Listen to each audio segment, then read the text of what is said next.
ജീവിച്ചാല് നന്നായിട്ട് ജീവിക്കണം, മരിച്ചാലോ എത്ര നാള് ജീവിച്ചു എന്നതല്ല, എത്ര മനോഹരമായി ജീവിച്ചു എന്നതാണ് പ്രധാനം. കുറെ നാൾ ഇവിടെ ജീവിച്ചിട്ട് കുറെ ആയുസ് കിട്ടിയിട്ട് കാര്യം വല്ലതും ഉണ്ടോ? എത്ര നാള് ജീവിച്ചു എന്നതല്ല, പിന്നെയോ എത്ര മനോഹരമായി ജീവിക്കാൻ കഴിഞ്ഞു എന്നുള്ളതാണ്. അള്ളാഹുവിന്റെ പ്രവാചകൻ 14 നൂറ്റാണ്ട് മുമ്പ് സാമൂഹിക അപജയമുണ്ടായാൽ, സാംസ്കാരിക തകർന്നു പോയാൽ ലോകത്തിന് പ്രശ്നം ഉണ്ടാകും. ശാസ്ത്രജ്ഞന്മാർ പറയുന്നു പ്രകൃതിയിലും ദുരന്തങ്ങൾ ഉണ്ടാവുകയാണ്. അതുകൊണ്ട് കൂടുതൽ ആയുസിന് ഭൂമിയിലില്ല, ഇനി വേണമെങ്കിൽ ആഖിറത്തിന് വേണ്ടി ജീവിച്ചോളി. കാരണം അങ്ങോട്ട് ഏതാണ്ടൊക്കെ പോവാറായി. മണ്ണിനാൽ പടച്ച നിന്നെ മണ്ണിലേക്ക് തന്നെ തിരിച്ചു പോകേണ്ട സമയമായി. അതുകൊണ്ട് ഇനിയുള്ള നമ്മുടെ ജീവിതം എന്തിനു വേണ്ടിയായിരിക്കണം? ആഖിറത്തിന് വേണ്ടിയായിരിക്കണം. അള്ളാഹു തൗഫീക്ക് നൽകട്ടെ. രണ്ടാമതൊരു സമൂഹത്തിൽ പലിശ വർദ്ധിച്ച എന്റെ പ്രിയപ്പെട്ട സഹോദരങ്ങളെ, പലിശയുടെ പലവിധ ഭാവങ്ങൾ നമ്മുടെ മുമ്പിലോട്ട് വരുന്നു. അള്ളാഹുവിന്റെ വിശുദ്ധമായ ദീനിനു വേണ്ടി ആ ദീനിന്റെ പൊരുത്തത്തിലോട്ട് കടന്നു പോകാൻ നമുക്ക് കഴിയുന്നില്ല. റിട്ടയർ ആകുന്ന ആളുകൾ കൊണ്ടുപോയി അവരുടെ പൈസ കൊണ്ടുപോയി, അല്ലെങ്കിൽ ഏതെങ്കിലും ഒരു രീതിയിൽ പൈസ കിട്ടിയാൽ അത് കൊണ്ടുപോയി ബാങ്കിൽ കൊണ്ടുപോയി കൊടുത്തിട്ട് അതിന്റെ പലിശ വെറുതെ വാങ്ങിച്ചു തിന്നു.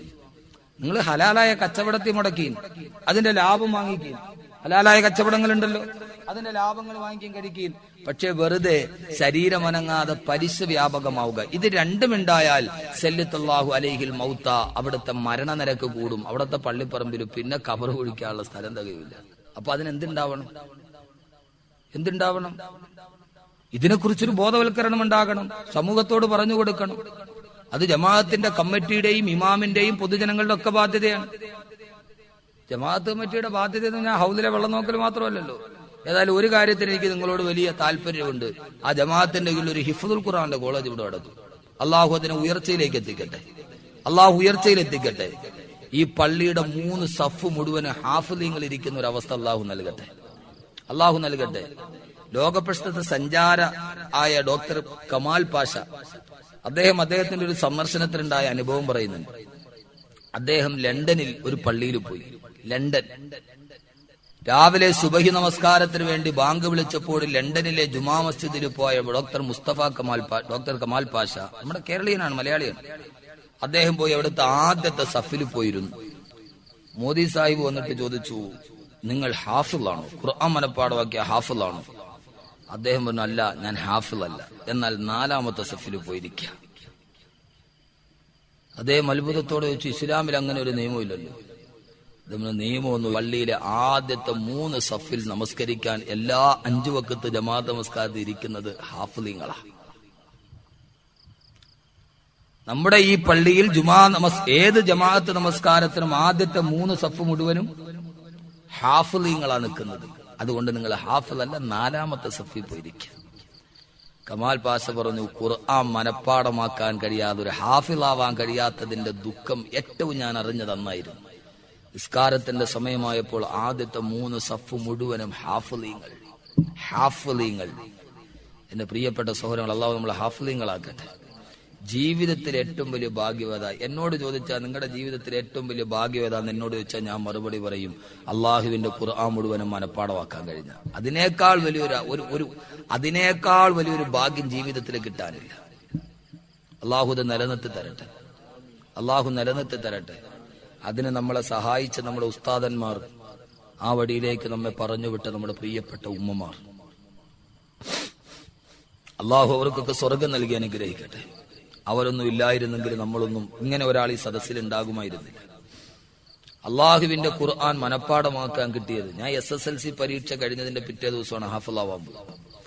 എന്റെ പ്രിയപ്പെട്ട സഹോദരങ്ങളെ, ജീവിതത്തിന്റെ 2 അറ്റം തമ്മിൽ കൂട്ടിമുട്ടിക്കാൻ പാടുപെടുമ്പോഴും ദാരിദ്ര്യവും പട്ടിണിയും ഒക്കെ ജീവിതത്തിൽ ഏറെ അനുഭവിച്ച ആളാണ്, ഏറെ ഇപ്പോഴും. പക്ഷേ മനസ്സിലൊരു ഇതുണ്ട്,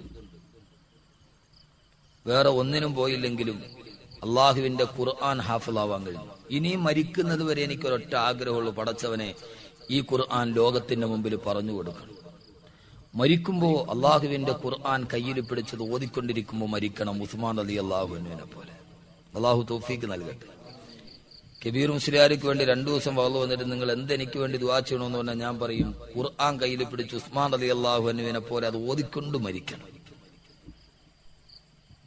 അള്ളാഹു ആ ഭാഗ്യം നമുക്ക് നൽകി അനുഗ്രഹിക്കുമാറാകട്ടെ. അതിനേക്കാൾ വലുതൊന്നുമില്ല എന്ന് വിശ്വസിക്കുന്നതാണ്. ഈ ദുനിയാവിൽ ഒരു ചെറ്റപ്പുരയിൽ കിടക്കട്ടെ, ദുനിയാവ് നമുക്കില്ലാതെ വരട്ടെ, പക്ഷെ മരിക്കുന്ന സമയം നന്നായാൽ, മയ്യത്ത് കണ്ടിട്ട് ആളുകൾ വന്നിട്ട് പറയണം മരിച്ചു കിടക്കാന്ന് തോന്നൂല, കണ്ടാ ചിരിച്ചോണ്ട് കിടക്കാൻ തോന്നും. അള്ളാഹു അങ്ങനെ പറയിപ്പിക്കട്ടെ നമുക്ക്. കമാൽ പാഷ പറഞ്ഞു, പിന്നീട് ഞാൻ ഇരുണ്ട ആഫ്രിക്കയിൽ പോയി. അവിടുത്തെ ഒരു ഗ്രാമത്തിൽ ഞാൻ നടന്നു പോകുമ്പോൾ ഒരു കൊച്ചുകുട്ടിയോട് വഴി ചോദിച്ചു.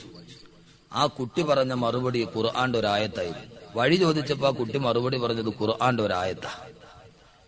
അവനോട് വീണ്ടും ചോദിച്ചപ്പോ വീണ്ടും ഖുർആന്റെ ഒരായത്ത്. ആ കുട്ടിയോട് ഇവരെന്തൊക്കെ ചോദിച്ചു അതിനെല്ലാം ആ കുട്ടി മറുപടി പറഞ്ഞത് ഖുർആന്റെ ആയത്തിലൂടെയാ.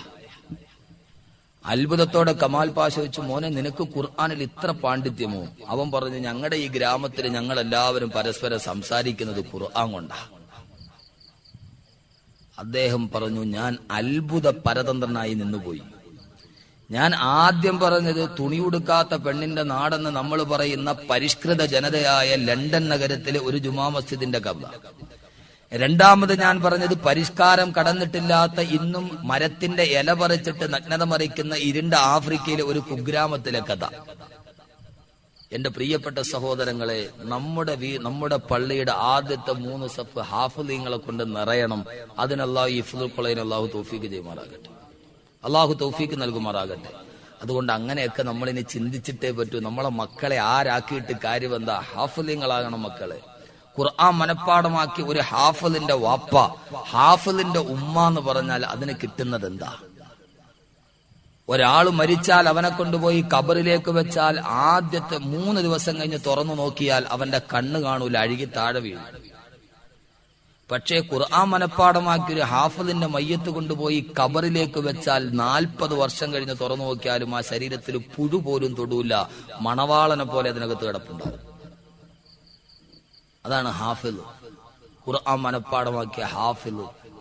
അല്ലാഹു സുബ്ഹാനഹു വ തആല നമ്മുടെ ഹാഫിളീങ്ങളെ മാതാപിതാക്കളാകട്ടെ.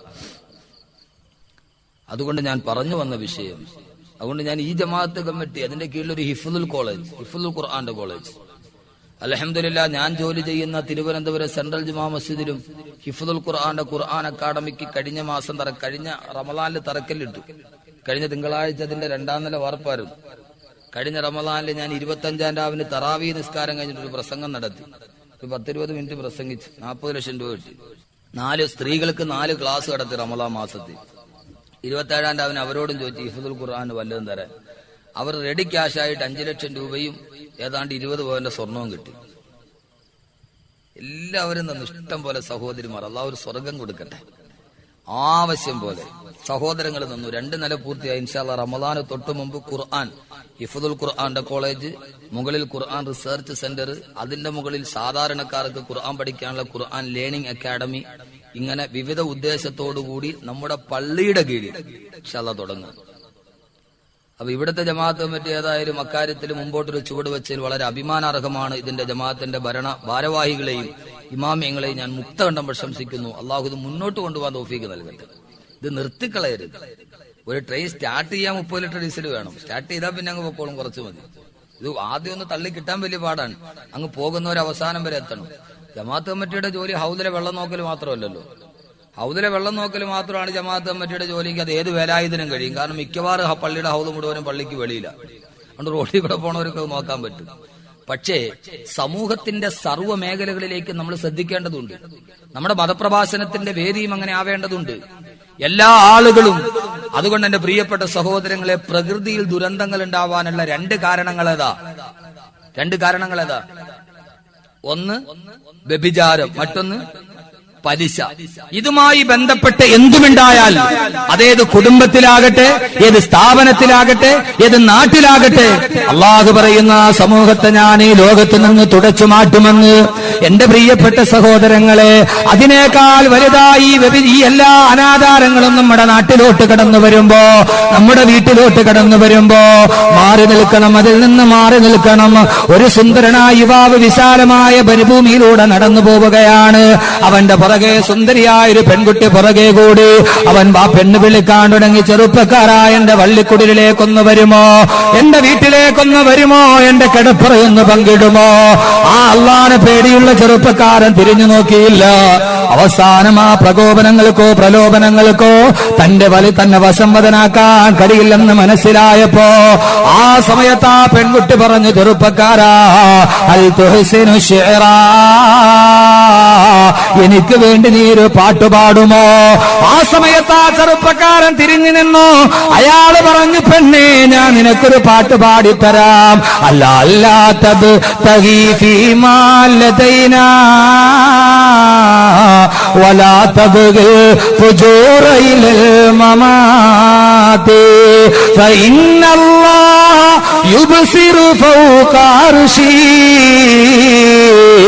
വയഗ്ളബുൽ ഫഅലിൽ മുബിഖാതി.